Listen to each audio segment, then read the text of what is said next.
Hi everyone, this is Teacher Hazetee and welcome to another episode of my tech vlog. And for this afternoon, we'll have a tutorial on how to send files or to attach files on Facebook by just using your mobile phone. So are you guys ready? Yeah.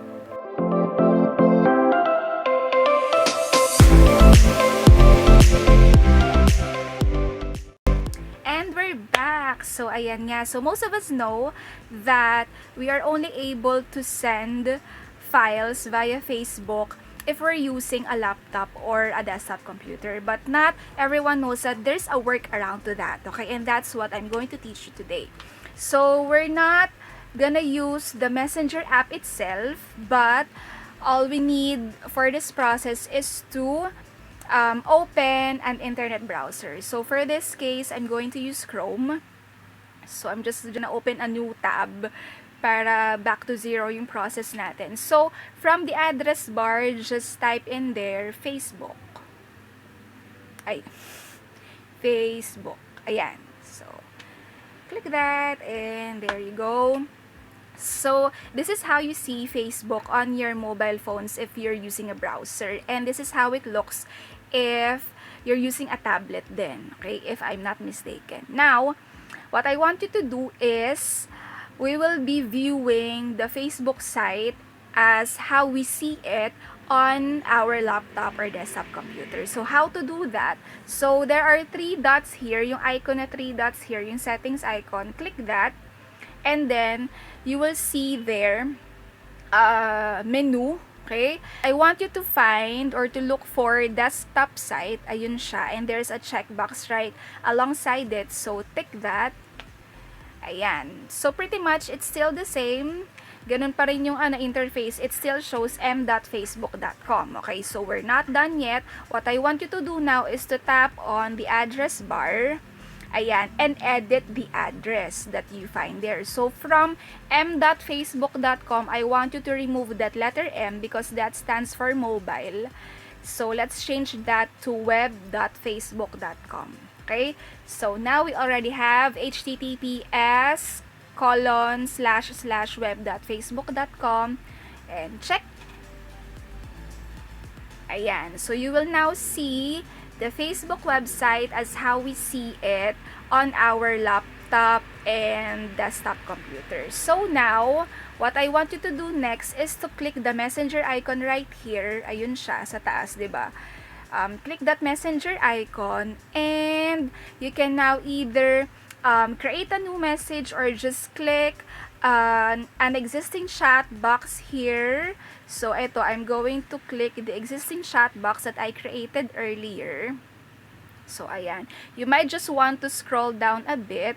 Medyo maliit yung phone screen ko. So, please bear with me. Now, while the conversation is loading, I'm going to teach you now how to attach the file. So, there's a plus icon dito. Click that. Yung circle na may plus. Click that. And then, click the paperclip icon. So, there's an image, sticker, GIF, paperclip, and poll. So, click natin yung paperclip.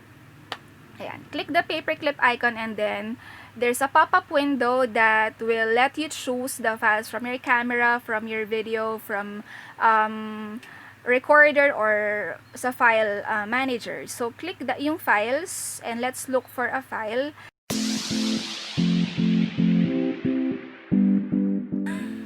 Eto, this is a memo. Ayan. So, ayan. So, it's attached already. And we can now just click yung send button. Send button. Ayan. So, there's our file already and we were able to send it. Isa pa. Kulang pa yung sample natin. Isa pa. Para maniwala talaga kayo. Okay, another sample.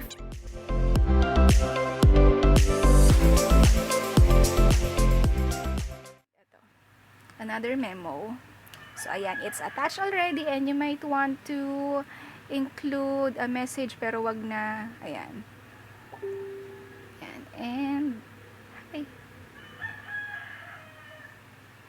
Click send. So here are the files that we uploaded. So now to check them if they really are uploaded, so let's head over to my Messenger app. OMG, I'm so scared. Dito na lang sa kabila, sa Messenger Lite ko. Yan. So, ayun. So, nandun na yung files natin. There. Diba?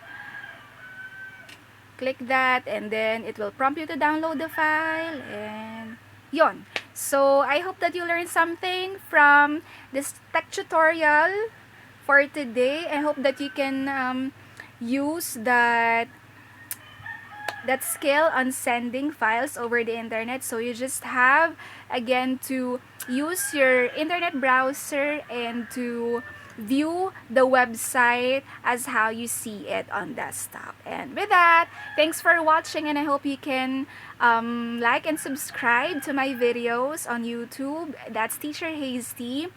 And don't forget to click the bell button so that you'll be notified if I have future uploads. So with that, thank you so much and have a nice day.